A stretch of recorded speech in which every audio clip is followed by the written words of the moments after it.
This weekend, Hyderabad experienced heavy rain that caused big flooding in many areas. Streets, flyovers, and bridges were all submerged in water.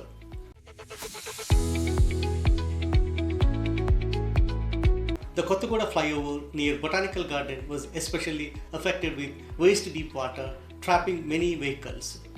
Videos of the flooding flyover went viral on social media. People started comparing Hyderabad and Bangalore on social media, showing pictures of the flooding.